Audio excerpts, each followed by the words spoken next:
And coming up right now are my next guests, and they're a part of the new film Tasmanian Devil, and it just premiered today on digital and on demand. Please welcome my guest tonight, executive producer Benny Boom, director Solomon Onita Jr., and please forgive me, I only know the first part, and I'm not going to play myself.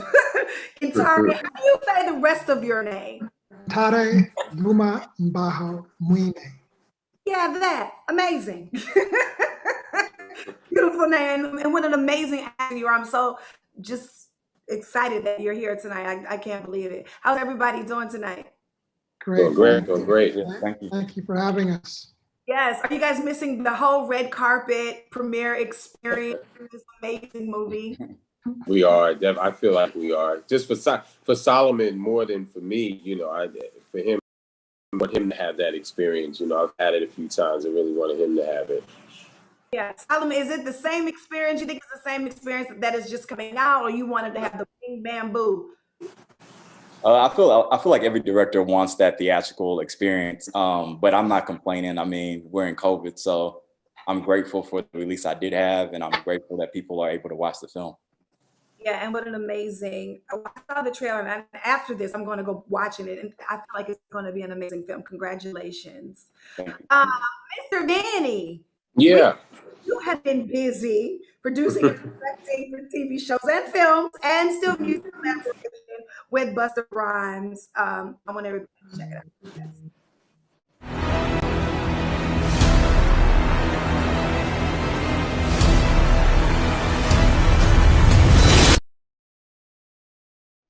All right, now, boom, Benny Boom. Yeah. How did you Busta concept? So for that particular video, well, that was a kind of a throwback to a video from 1995, the "Flavor in Your Ear" remix, and that song was a remix video. So was this video, and so Busta was in that one 26 years ago, and he said, "Yo, I want to do something that sort of captures that moment in time where it's just us performing, it's stripped down, it's a white set, it's black and white, and it's only about us rapping." And I said, I can do that. That's easy. So, yeah. That's what that video is one of my favorite. This is what I wanted to ask you. You're also starting in another movie, Farewell Omar, which just debuted in December. Tell us about that film and how it mirrors our nation's real life immigration stories. Tasmanian Devil and Farewell Omar are very similar in that they're both stories about an African man living in the States who brings his children and wife to the U.S. In one of the parents is a religious sort of zealot, and in Tasmanian Devil, I play that role.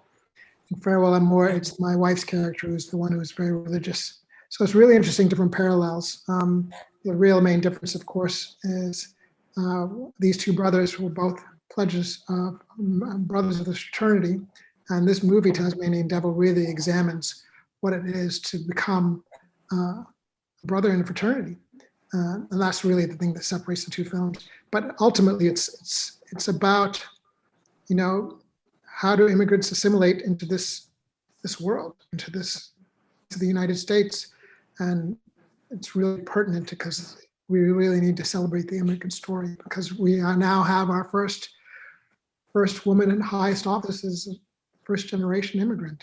And I said before, our first African-American president is a son of a first generation immigrant, son of a first generation brother. His father was an immigrant.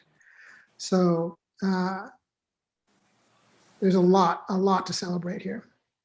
Yes, it definitely is. And also, Solomon, we celebrate you tonight because of your directorial debut with Tasmanian Devil. Congratulations with that. At last year's American Black Film Festival, you won the John Singleton Award for the best first feature. Now, what was that like to get that kind of recognition?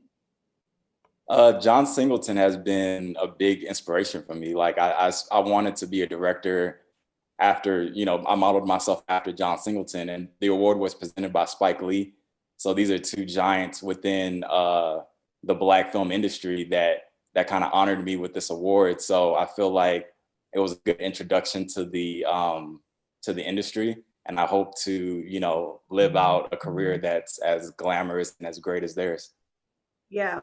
Well, I know that Abraham could be here tonight, which is the star of the movie. But many people remember him from co-starring with Idris Elba in Beast of a Nation. Now, what made him right? What made him the right person for this role? Abraham is living a very similar life to the main character in the movie. After doing Beast of No Nation, he moved to America to attend boarding school. So I just felt that his life was in line with the character in the story. He was living that immigrant life, and you know, he brings such an authenticity to the role that it was a no-brainer to cast him. That's amazing. Okay, well, are we ready for a break or what's happening?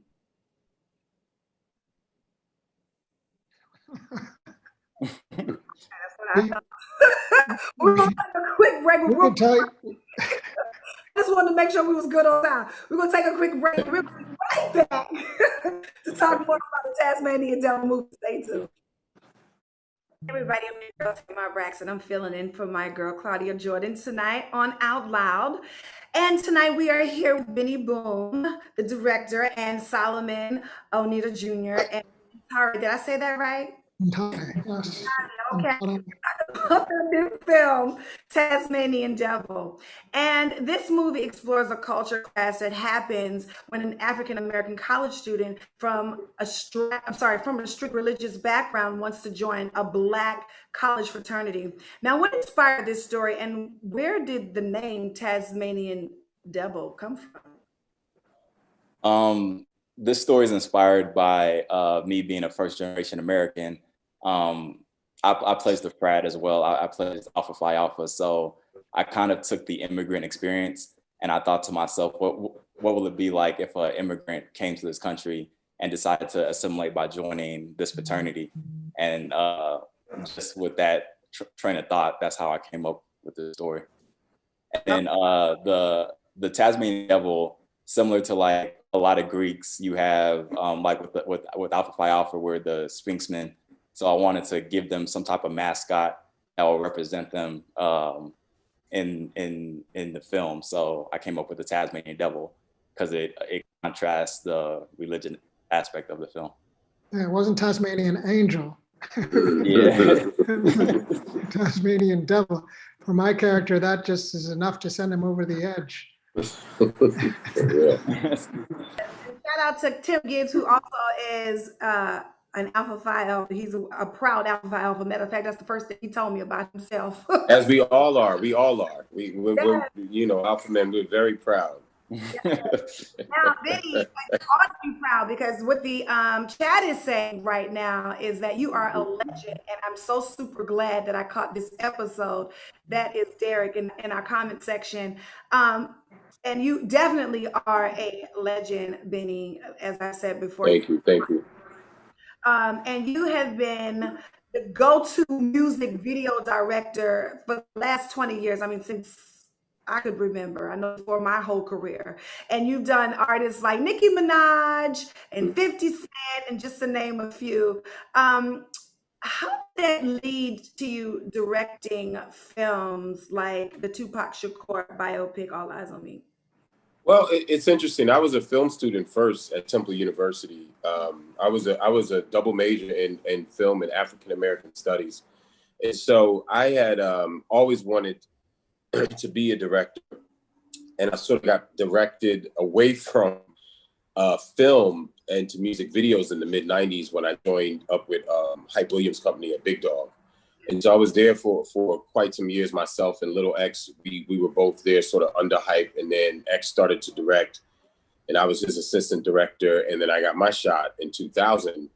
But I never lost my direction in terms of wanting to be a filmmaker. But it was the late '90s, early 2000s. Hip hop was so strong. I loved the music, and the opportunities and the blessing was there for me to be able to align myself with all these amazing, you know, these huge artists, the Diddy's and Nas's and LL Cool J's at the time, Nelly. And so, and Birdman, who was also a producer on this film, which is part of the reason why he came on. We've been friends for 20 years.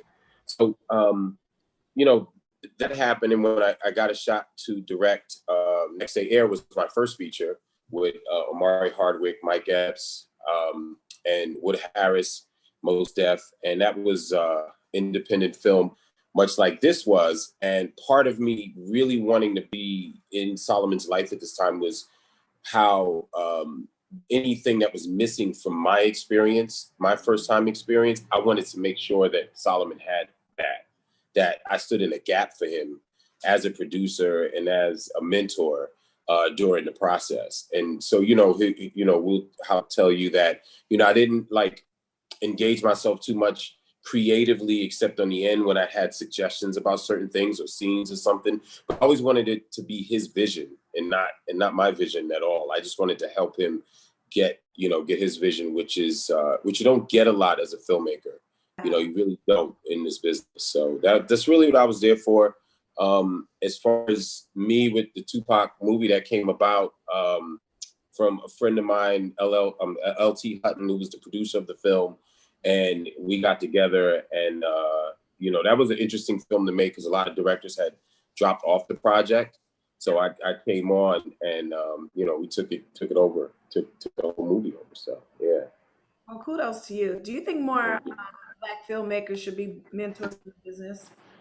Yeah, I think so. I mean, it happens. I mean, when I made Next Day Air, the very first phone call I got the morning that the film opened was from F. Gary Gray and Reginald. So F. Gary called me, and Reginald Hudlin both called me literally back to back, and they said, "How you feel?" And I said, "I don't know. How should I feel?"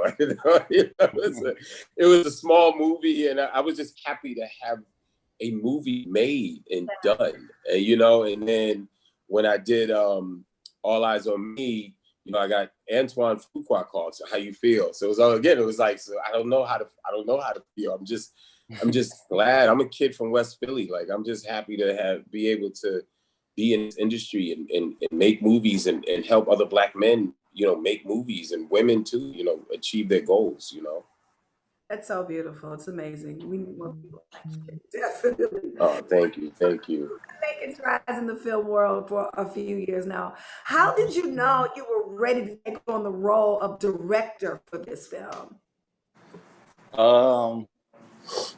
There's no way that somebody really knows. It's just you kind of step into it. When I first met, I shot the film in 2018, 19, and I think I was 2 years out of film school. And so, you know, it was a 19-day shoot. And so there's nothing to really prepare you for like that type of workload, because coming from shorts, you're normally doing like a weekend, 8-hour shoots and stuff like that. So this was the increase, you know, a level up. So I think I just had to enter the space and just do the job. And then as I was doing the job, I learned and I made adjustments week by week. And then that's how it all came together. Oh, wow. Well, the movie just debuted on demand today. And if you haven't seen it, ladies and gentlemen, here's your first look at Tasmanian Devil.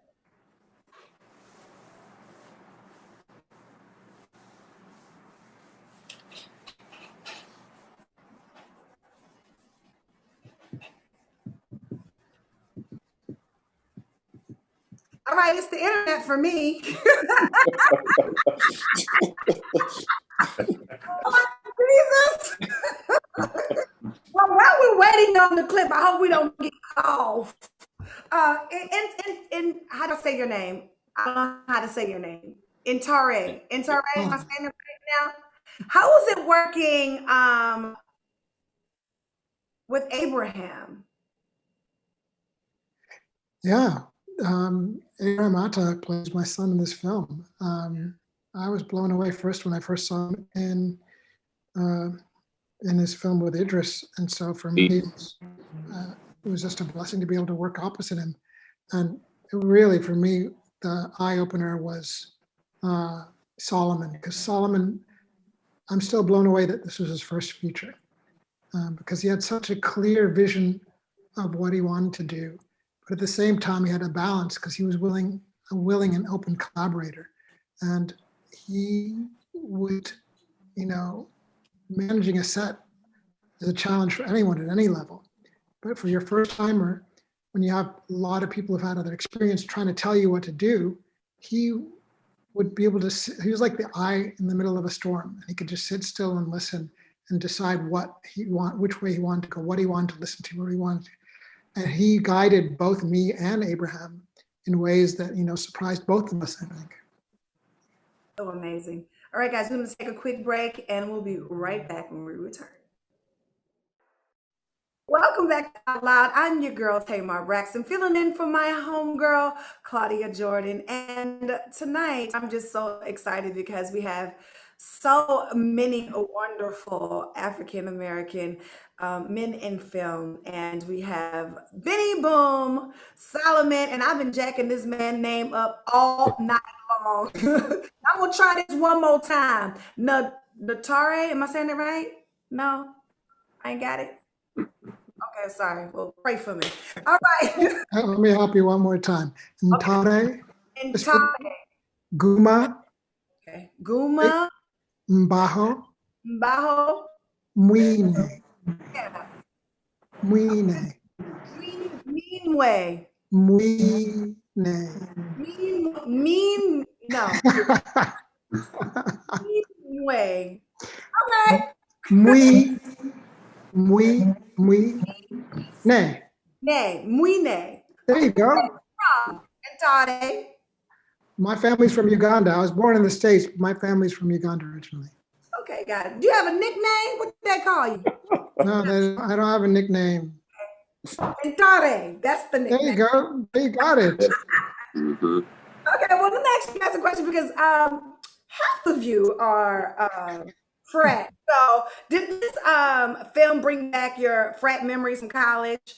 And who were your Black film inspirations as you started the film business? It definitely seeing, reading it on the page and then seeing those edits and stuff. Oh man, it brought back a lot for me. And I remember calling Solomon. I'm like, yo, we can show this in the movie. That was the first thing I was so, really, I was concerned about it. But then I really had to go back to, what is filmmaking?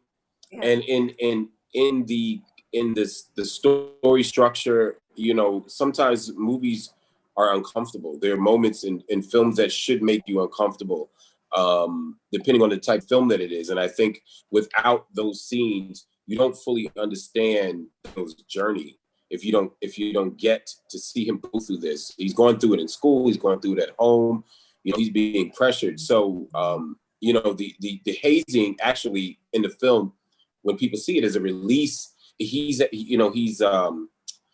opening himself up to that, because that for him is actually a release from the pressure that he's getting at home. And it's like he can take the hazing, but he just can't deal with the experience he's having with his father. And I think that's when people watch the film, and if they really watch it, they understand that that's what it is. The hazing is really a mechanism for that character and for Dio's journey. Oh, I can't wait to see this film. Go get your life, okay? Okay, so before we go, we only have a couple more minutes left. We're going to play homage to you, if that is okay, Benny, and all of your greatness. So we're going to quiz Ntare, come on, Lord, and Solomon on some of the most iconic music videos that you have directed. Is everybody ready for a little game? Can we play a little game real fast? Yeah. I'm going to give you a hint. I'm giving you guys a hint, and then you'll either have to guess the artist or name the music video. I love a good trivia game, okay? So, Benny, don't you give nobody no spoilers. You can't help nobody, all right? Okay, I can't. Oh, man, okay. I have to give a disclaimer. I have 2 kids under 3. I have no idea what's going on in the world, so I'm going to fail miserably off this test. My life is baby shark, do, but we want to do our best, okay? We are here. That's okay. All right.